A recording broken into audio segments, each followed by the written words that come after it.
Update करने की ज़रूरत है या कुछ भी अपडेट करने की ज़रूरत नहीं है। उनको भी मुझे नहीं लगता है कि इन्हें कोई दिक्कत होगी अपनी समीक्षा या अपनी अपने ऊपर किसी तरह की प्रतिक्रिया सुनने से।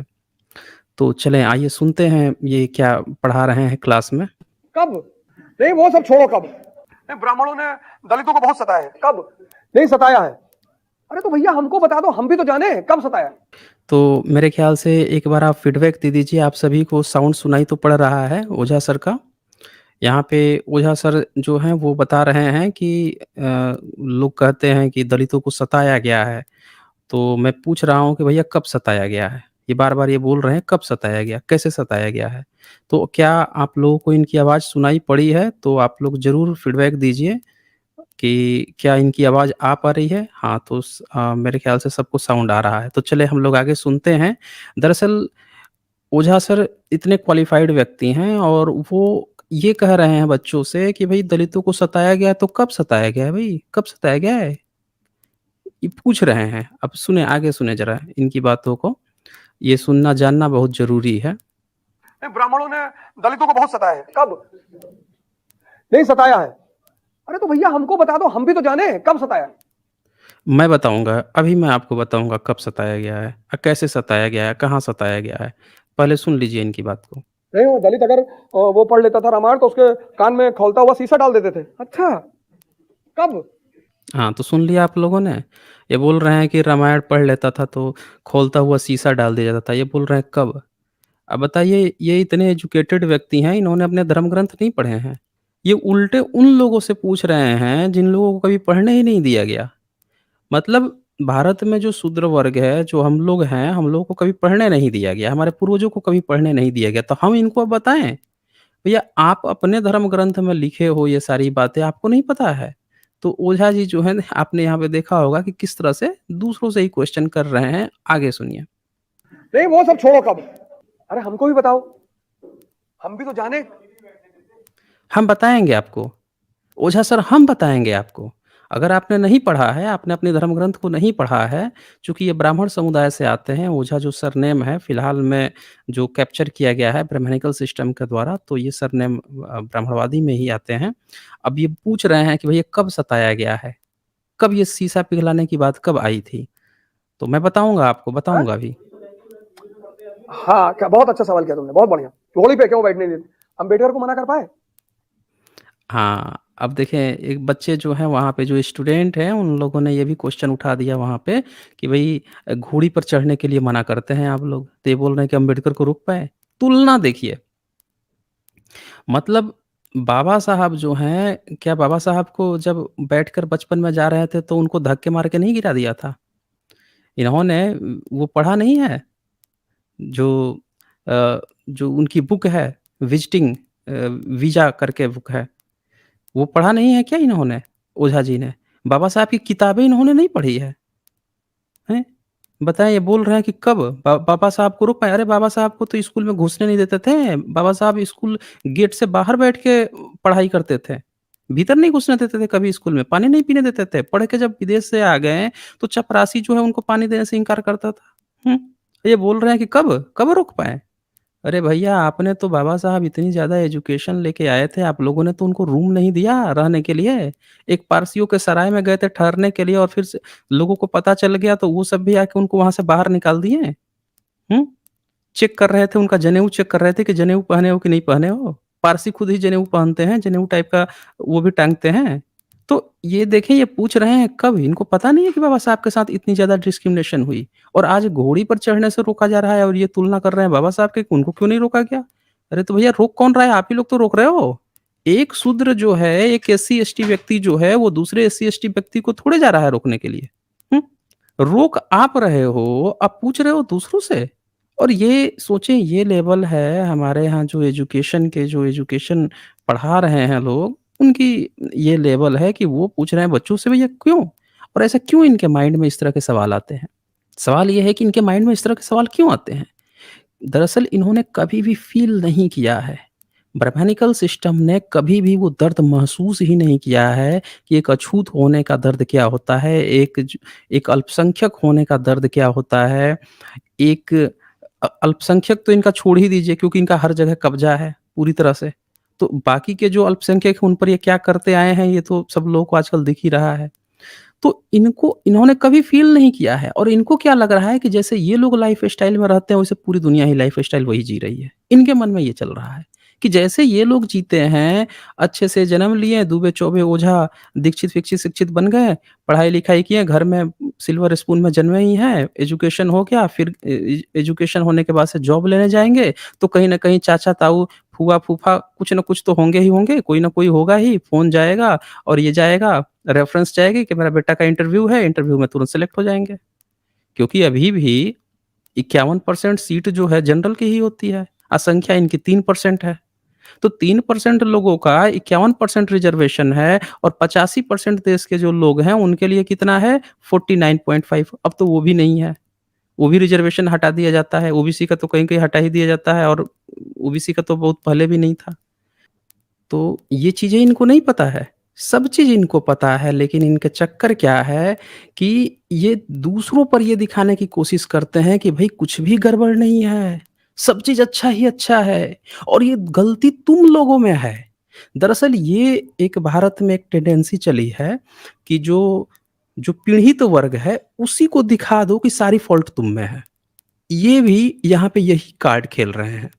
ये क्या कह रहे हैं कि बाबा साहब को तो नहीं दिक्कत हुआ, तुम लोगों को दिक्कत हो रहा तो गलती तुम में है। इनमें कोई गलती नहीं है। आप इंटरव्यू में जाएँगे, ये सिलेक्शन नहीं करेंगे। एक ब्राह्मण का बच्चा होगा, उसका आसानी से सिलेक्शन हो जाएगा। ये जब अपने बच्ची के लिए जब दूल्हा खोजेंगे, तो अपने ब्राह्मण में खोजेंगे।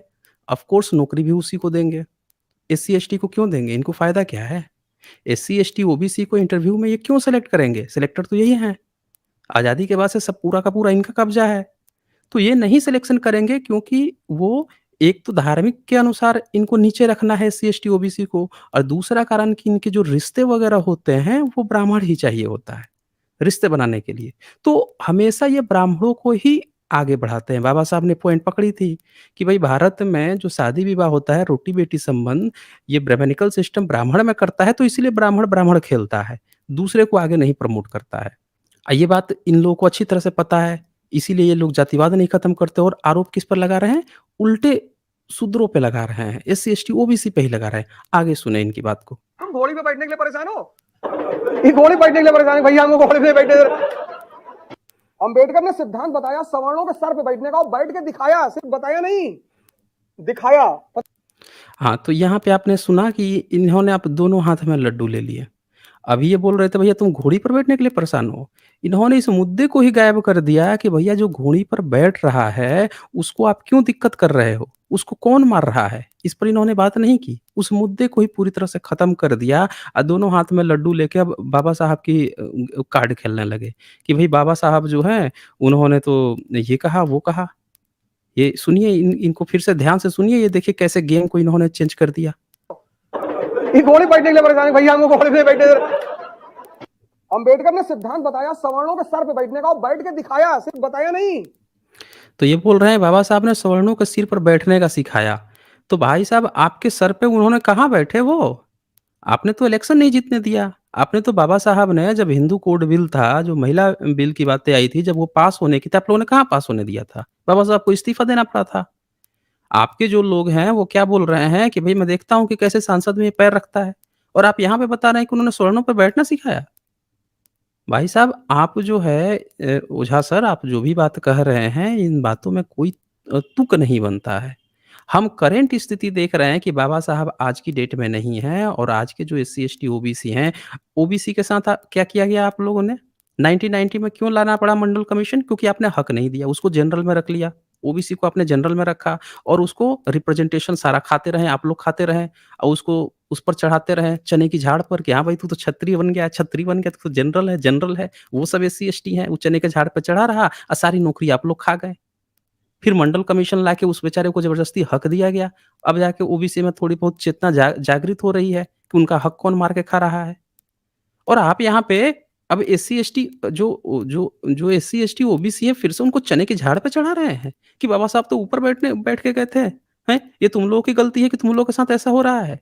अरे भाई तो कर कौन रहा है? उनको क्यों नहीं समझा रहे हैं? जब देखें 2 लोगों की लड़ाई होती है तो आपने देखा होगा कि जो बलवान होता है उसको लोग नहीं पकड़ते हैं, जो कमज़ोर होता है ना उसको जाके पकड़ते हैं। जो बलवान होगा उसको नहीं पकड़ते हैं, जो कमज़ोर होता है उसको पकड़ते हैं। इनका यही हाल है। भई कमज़ोरों को ही आप टारगेट कर रहे हैं, उन्हीं में फ़ॉल्ट बताते जा रहे हैं। एक बार भी ओझा सर ने ये कहा कि हाँ, ब्राह्मण्स जो हैं या ब्राह्मणिकल सिस्टम जो है या ब्राह्मणिकल रिलिजन के कारण ये सारी प्रॉब्लम आई है, नहीं कहेंगे। ये कभी नहीं कहेंगे, क्योंकि इनको अच्छी तरह से पता है कि ब्राह्मणवाद बरकरार रखना है। एससी, एसटी, ओबीसी में ही फ़ॉल्ट दिखाना है। क्लास में बच्चा पढ़ने जाएगा, बच्चा ने अगर कुछ वो किया तो एससी, एसटी, ओबीसी को डाँट दो, हड़का दो। उसी में 10 फ़ॉल्ट बता दो। अब वो बच्चा और ज़्यादा निराश हो जाएगा और जो ब्राह्मण बच्चे होंगे उनकी तारीफ़ करते रहो, हाँ, तू तो बड़ा बड़ा अच्छा है, ये है, उनको हमेशा चढ़ा के रखो। ये चीज़ें चलती हैं दोस्तों। आप यहाँ पे साक्षात नज़ारा देख सकते हैं। आगे देखते जाइए अभी आप। अच्छा, इन्होंने कहा ना कि कहाँ पे और कैसे डिस्क्रिमिनेशन हुआ है, वो पहले मैं दिखा देता हूँ, नहीं तो वो पॉइंट छूट जाएगा। वो पॉइंट दिखाना बहुत ज़रूरी है। ये कह रहे थे कि भई कब डिस्क्रिमिनेशन हुआ, कहाँ पे डिस्क्रिमिनेशन हुआ? तो इसके लिए मैं इन्होंने अपनी किताब नहीं पढ़ी है, इन्होंने रामायण की बात की थी। दरअसल इनके मनुस्मृति में है कि गरम तिल पिघलाकर डालने की बात है। गौतम धर्म सूत्र में भी बात है कि गरम रागा वगैरह पिघला के कान में डालने की बात है। और यहाँ पे मैं आपको दिखा रहा हूँ, ब्रह्मसूत्र दिखा रहा हूँ, शंकराचार्य का ब्रह्मसूत्र जो भाष्य किया है, उसका मैं यहाँ पे खोल के दिखा रहा हूँ। इसमें साफ-साफ लिखा है, आप देख सकते हैं, ब्रह्मसूत्र भाष्य है, फर्स्ट मंडल है, 3rd सर्ग है, उसका 38 श्लोक है। इसका एक बार मैं पढ़ के सुना देता हूँ आप लोगों को। इसमें साफ-साफ लिखा है, शूद्र को न वेद सुनने का अधिकार है और न पढ़ने का, न उसके अर्थ समझने का अधिकार है और न उसके अनुसार अनुष्ठान, यज्ञ आदि करने का। यदि वह शूद्र वेद पढ़ने वाले के पास जाकर उसे वेद को सुन ले, तो उसके दोनों कानों में सीसा, रागा और लाख पिघलाकर भर देनी चाहिए। शूद्र चलता-फिरता श्मशान होता है। अतः उसके समीप वेद नहीं पढ़ना चाहिए। वेद का उच्चारण करने पर शूद्र की जीभ काट देनी चाहिए और वेद को सुनकर कंठस्थ कर लेने पर उसका शरीर चीर देना चाहिए। शूद्र को ज्ञान नहीं देना चाहिए। अब ये बात कौन लिखा है? शूद्र ने तो जाके नहीं लिखा है। तो ये ओझा सर जो हैं कभी भी अपने ब्राह्मणिकल सिस्टम, अपनी धार्मिक किताबों पर एक शब्द इनका मुँह नहीं खुलता। उल्टे ये तो अपने धर्म ग्रंथों की खूब तारीफ़ पर तारीफ़ करते हैं। और दूसरी तरफ जब एससी, एसटी, ओबीसी की बात आती है, तो बाबा साहब का दिखा देंगे, देखो बाबा साहब तो बड़े आराम से बड़े ये कह के गए, वो कह के गए, तुम ही लोगों में गलती है। मुद्दे को ही पूरा गायब करके पूरा का पूरा ब्लेम जो है एससी, एसटी, ओबीसी पे ठोप देंगे। और अपने धर्म ग्रंथ जो इनको दे रहे हैं, अभी बोला ना इन्होंने कि भई कहाँ पे लिखा है, कौन किसने कहा है कि कब डाला गया? देखिए इनके ब्रह्मसूत्र में लिखा है, शंकर भाष्य में लिखा है, कौन लिखा है ये? ये कौन लिखा है? इनको नहीं पता है। ये गौतम धर्मसूत्र में भी ये सेम यही बात लिखी है, नहीं पढ़ा इन्होंने? मनुस्मृति नहीं पढ़ी? मनुस्मृति में भी यही बात लिखी है।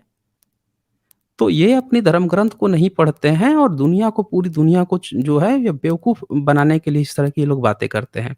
अच्छा, ये तो था कि इनकी धार्मिक किताबें ये लिखते हैं। इसको जो है जब ट्रैवलर्स द 11th सेंचुरी में अल-बरूनी वो भी नोट करके गया। उसने भी लिखा है। 12 जो चैप्टर है अल-बरूनी का नोट्स, ये देखिए 12वाँ परिच्छेद, इसमें साफ-साफ लिखा है। नीचे का पैरा ये पढ़ लीजिए। नीचे का जो पैरा है इसमें क्या लिखता है, अल-बरूनी भी लिख के गया है 11th सेंचुरी में। ब्राह्मण क्षत्रियों को वेद पढ़ाते हैं, क्षत्रिय वेद को पढ़ते तो हैं, पर उन्हें इसे किसी दूसरे को, यहाँ तक कि ब्राह्मण को भी पढ़ाने का अधिकार नहीं है। वैश्यों और शूद्रों को वेद का उच्चारण और पाठ करना तो दूर रहा, उनके सुनने की भी आज्ञा नहीं है। तो ओझा सर, अगर आप मेरी बात सुन पा रहे हैं तो देख लीजिए। आप जो है एक जगह की थोड़े बात है, ये ट्रैवलर्स है, ये भी ये मेंशन करके गया है। आपने अपने धर्म ग्रंथों में नहीं पढ़ा है, नहीं पढ़ा है, विदेश वाला ये अरब के जो वहाँ पे मिली है, एडवर्ड सचू ने कंपाइल किया है, देखिए उसमें तक ये लिखा हुआ है। वैश्यों और शूद्रों को वेद का उच्चारण और पाठ करना तो दूर रहा, सुन लीजिए, वेद का उच्चारण और पाठ करना तो दूर रहा, उसके सुनने की भी आज्ञा नहीं है। सुन लिया आप लोगों ने? ये तक बात है। यदि यह प्रमाणित हो जाए कि वैश्य या शूद्र ने वेद का उच्चारण किया है, तो ब्राह्मण लोग उसे पकड़कर न्यायाध्यक्ष के पास ले जाते हैं और उसकी जीभ काट दी जाती है। और ये बात एक बार नहीं, इसने जो है मल्टीपल टाइम्स, अल-बरूनी ने कई चैप्टरों में ये बात मेंशन की है। अब यहाँ पे देखें, एक बड़ा सवाल खड़ा होता है कि मल्टीपल जगह ये सारी बातें लिखी हैं, ट्रैवलर्स भी ये बात नोट करके जा रहा है और ओझा सर आज जो पढ़ा रहे हैं, ये क्या पढ़ा रहे हैं कि भई कब, कब हुआ था? ये कौन कह दिया तुमसे? मतलब झूठ बोलने की भी हद होती है। आप यूपीएससी पढ़ा रहे हैं, अगर आपने धर्म ग्रंथ नहीं पढ़ा है, तो भैया पढ़ लीजिए ना। क्यों दूसरों को क्यों बेवकूफ़ बनाते हैं? तो ये चीज़ हमें समझनी पड़ेगी ओझा सर की। अब आए आगे हम लोग पता है क्या सुनते हैं। सिद्धांत था? एक लाइन में उस आदमी ने कहा कि शिक्षा शेरनी का दूध है, जो पी लेता है वो दहाड़ता है। हाँ, तो ये इन्होंने अभी क्या कह दिया कि शिक्षा शेरनी का बाबा साहब ने कहा है, तो ये तुम लोग पढ़ते-लिखते नहीं हो, इसीलिए तुम लोगों की गलती है। मैंने क्या कहा? ये कार्ड खेलते हैं। एक बार भी मतलब आप किसी के पास किसी कोई गार्जियन है, उसका बच्चा जो है आपके बच्चे को मार दिया, झगड़ा कर लिया। आप उसके पास कंप्लेन करने के गए। तो जब गार्जियन से आप कहें वो गार्जियन सामने वाला क्या कहे आपके बच्चे को कि भाई देखो तुम उसके साथ गए थे, ये गए थे, सारा दोष जो है सारा ब्लेम ये कर-ओर के आप ही को बता दे। अपने बच्चे को एक बार भी ना बोले। समझ रहे हैं मेरी बात को? ओझा सर जो हैं यही कार्ड यहाँ पे खेल रहे हैं। एक बार भी इनके मुँह से एक लफ़्ज़ भी नहीं निकला कि हाँ भाई, ब्राह्मण जो है ये सब किताबें लिखता था, तो वो क्यों लिखता था? क्यों ऐसा करता था? उसको ऐसा नहीं करना चाहिए था। एक बार भी अपनी गलती इन्होंने नहीं माना। उल्टे बाबा साहब का कोट अरे भाई बाबा साहब को आपने नहीं पढ़ने दिया, पढ़ लिए तो उन्हीं का उदाहरण देके अब दूसरे को फिर लगे गाना गाने। हैं? ये प्रोफ़ेसर लोग जब पढ़ाते हैं, ये लोग जब तैयारी कराते हैं, यहाँ पे जितने बच्चे जो पढ़ रहे होंगे, सोचिए वो बच्चे जब जाएँगे, जॉब में जाएँगे, जब मार्केट में आएँगे वो बच्चे, उनकी भी सोच वही बन रही होगी। तो एजुकेशन के साथ-साथ बच्चों को जो और सब जानते हैं कि भई सिलेक्शन होता है उसमें 51% सवर्ण ही बच्चे जाते हैं, सो कॉल्ड सवर्ण बच्चे जाते हैं। तो इनको जो है ब्राह्मणवाद इस तरह से एजुकेशन सेंटर से परोसा जा रहा है दोस्तों। आज आप लोग जो सोच रहे हो कि भई आप लोग जाते हो थाने में तो आपकी रिपोर्ट नहीं दर्ज होती है, आप वहाँ पे जाते हो तो कोई सुनता नहीं है, इसीलिए नहीं सुनता है क्योंकि इन्हीं जगहों से पढ़ के ऐसे ही बच्चे वहाँ बैठते हैं इनके मन में पहले से ही ये चीज़ क्रिएट हुई होती है कि सारी गलती किसकी है? एससी, एसटी, ओबीसी की है। ये अपनी गलती कभी नहीं मानते। ये भी ओझा सर भी यही चीज़ यहाँ पे सिखा रहे हैं बच्चों को कि सारी गलती जो है एससी, एसटी, ओबीसी की है कि ये पढ़ते नहीं है, ये नहीं करते उन्हें ये द्रोणाचार्य की बात नहीं कर रहे हैं कि द्रोणाचार्य ये पढ़ भी लेंगे तो नौकरी नहीं देगा। आगे सुनिए अभी मैं और क्लियरफाई करता हूँ इनकी बात को। तुम घोड़ी के पीछे भागे जा रहे थे। देखें, फिर से मज़ाक उड़ाया इन्होंने कि घोड़ी के पीछे भागे रहे हो। ये नहीं कह रहे हैं कि क्यों हो रहा है ऐसा? इस प्रॉब्लम को कैसे सॉल्व किया जाए? इसकी नहीं बात कर रहे हैं, मज़ाक उड़ा रहे हैं उस बच्चे का। और सुनें। हाँ, तो ये कौन दलित हैं जिन्होंने शिक्षा को ग्रहण नहीं किया? सुना आपने? एक बच्चे ने कह दिया कि सर फिर भी तो घोड़ी पर तो चढ़ने से रोका तो जा रहा है, तो क्या कर रहे हैं? ये वो दलित हैं जिन्होंने शिक्षा नहीं ग्रहण किया है, इसीलिए उनको घोड़ी चढ़ने पर रोका जा रहा है। मतलब इस सेंटेंस को आप कितने अच्छे से आप समझेंगे, ये जस्टिफाई कर रहे हैं, ये पच ले रहे हैं उन लोगों का, उन तथाकथित सो कॉल्ड जो सवर्ण है, सो कॉल्ड जो अपने को अपर कास्ट मानते हैं, जो शोषक जो वर्ग है, उसका ये पच ले रहे हैं कि हाँ, वो कर रहे हैं। उनका कर रहे हैं जो नहीं पढ़े-लिखे हैं। तो भाई मैं पूछता हूँ कि एक भी ब्राह्मण जो नहीं पढ़ा-लिखा है, क्या उसको घोड़ी चढ़ने से रोक दिया गया? एक भी जो तथाकथित जो क्षत्रिय है, वैश्य है, क्या वो अगर नहीं पढ़ा-लिखा है तो उसको घोड़ी चढ़ने से रोक दिया गया? ये जो ऑफ़र है ओझा सर का, ये सिर्फ़ एससी, एसटी, ओबीसी पर लागू होता है। हैं? अच्छा ये बात झूठ बोल रहे हैं कि जो सिर्फ़ अनपढ़ होते हैं, पढ़े-लिखे नहीं हैं, उनको ही घोड़ी चढ़ने से रोका जाता है। ये क्या जाके घर-घर में चेक करके आते हैं कि कौन नहीं पढ़ा-लिखा है? ये कौन-सी क्राइटेरिया है? हम डेमोक्रेटिक कंट्री में रह रहे हैं तो? हम जब डेमोक्रेटिक कंट्री में तो ये कौन-सा क्राइटेरिया है? और ओझा सर जैसा पढ़ा-लिखा व्यक्ति जब इस तरह की बातें करता है, तो हम साफ-साफ हमें अनुमान लगता है, साफ-साफ ऐसा पता चलता है कि भारत के जो सो कॉल्ड जो सवर्ण लोग हैं, ये तो खैर ब्राह्मण हैं, ये ब्राह्मण व लोग हैं। इनके माइंड में अभी भी जनेऊ जो है, कंधे पर भी है और दिमाग में भी है। कंधा वाला तो उतार भी दें एक बार, दिमाग वाला नहीं उतर रहा है इनके। ये समझ रहे हैं मेरी बात को? अब सुनिए आगे इनकी बात को। स्कूल इस देश में सबसे अच्छे हैं प्राइवेट। हाँ। अभी ये स्टेटमेंट भी लाऊँगा लेकिन इसके पहले जो इन्होंने कहा अभी ये स्टेटमेंट कि भई जो अनपढ़ लोग हैं सिर्फ़ उन्हीं को ही रोका जाता है घोड़ी से। तो मैं आप लोगों को एक और दिखाता हूँ, एक सैंपल दिखा देता हूँ। इनका ये स्टेटमेंट कैसे गलत है, कैसे ये झूठा और मिथ्या बातें बता रहे थे पब्लिक को। इनको अपडेट होना चाहिए था क्योंकि कोई भी जातिवाद या कास्टिज़्म जो है वो एजुकेशन देख के नहीं किया जा रहा है। क्योंकि एजुकेशन तो ये कभी दिए ही नहीं थे। एजुकेशन तो पहले भी नहीं थे दिए थे ये और डिस्क्रिमिनेशन एजुकेशन को देख के नहीं किया जाता है। ये देखें ये अभी एक खबर है इस खबर में जो दूल्हा है ये आईपीएस है। आता है एससी-एसटी वर्ग से, लेकिन ये जो दूल्हा है ये आईपीएस है। और इस आईपीएस की जब शादी हुई, सोचिए आईपीएस पोस्ट पे है। आईपीएस पोस्ट आप समझ रहे हैं ना? और पुलिस का अधिकारी पोस्ट होता है। और आईपीएस जो है, वो दूल्हा की जब शादी हो रही है, तो पूरा जो छावनी बना दिया गया था उस जगह को, चप्पे-चप्पे पे पुलिस प्रशासन खड़े हो गए थे कि कहीं आईपीएस को भी ये जो सो कॉल्ड ओझा जी और उनके जो गैंग के लोग हैं, यानी जो अपने को सो कॉल्ड सवर्ण और सो कॉल्ड अपर कास्ट लोग कहते हैं, ये लोग कहीं आके विरोध ना करने लगे कि भाई तू कैसे जो है घोड़ी पे चढ़ गया। बताएँ। अब ये बताइए ओझा सर जो हैं ये नहीं जानते हैं कि तैयारी करा रहे हैं यूपीएससी का, उनको नहीं पता है कि ये आईपीएस ऑफ़िसर है, ये पढ़ा-लिखा व्यक्ति है, इसको भी ऊपर भी अटैक कर सकते हैं। ये पूरा पुलिस प्रशासन मैं एक बार पढ़ के सुना देता हूँ आप लोगों को क्या लिखा है। आईपीएस दूल्हे को की बिंदौरी की दौरान छावनी बना गाँव, चप्पे-चप्पे पर पुलिस और प्रशासन के लोग, जाने क्या है पूरा मामला। अब पूरा मामला क्या है ये भी जान लीजिए। आईपीएस अफ़सर घोड़ी पर चढ़ के जा रहा है शादी करने, तब पूरा पुलिस से सिक्योरिटी लेनी पड़ रही है, देखें, ये राजस्थान की घटना है। में आईपीएस सुनील कुमार धनवंता की शादी मैरिज में घोड़ी पर बैठाने के लिए राजस्थान पुलिस लगानी पड़ी। भारी पुलिस और प्रशासन की टीम की मौजूदगी में सूरजपुरा में विंदौरी निकाली गई। दलित के घोड़ी पर बैठकर शादी की रस्म करने की वजह से पुलिस टीम पूरी गांव में तैनात थी। बिंदौरी के दौरान गांव में हर तरफ पुलिस का पहरा नजर आया। राजस्थान में भले ही 4 दलित कैबिनेट मंत्री बनाने की बात सरकार कर रही हो, लेकिन गाँव में दलितों की क्या स्थिति है, इसकी तस्वीर जयपुर जिले के शाहपुरा के पास भगलपुरा जईसहपुरा गांव में साफ देखने को मिली। सूरजपुरा गांव में पहले दलित दूल्हों की बिंदौरी के दौरान कई अप्रिय घटनाएं हो चुकी हैं। इसीलिए भले ही दूल्हा पुलिस अधिकारी हो, उसकी बारात पुलिस सुरक्षा के बीच ही निकाली गई। तो आप यहाँ पे देख पा रहे हैं कि ये आईपीएस ऑफिसर होने के बावजूद भी पुलिस सुरक्षा देनी पड़ी, क्योंकि वहाँ पे कोई सुरक्षित नहीं है।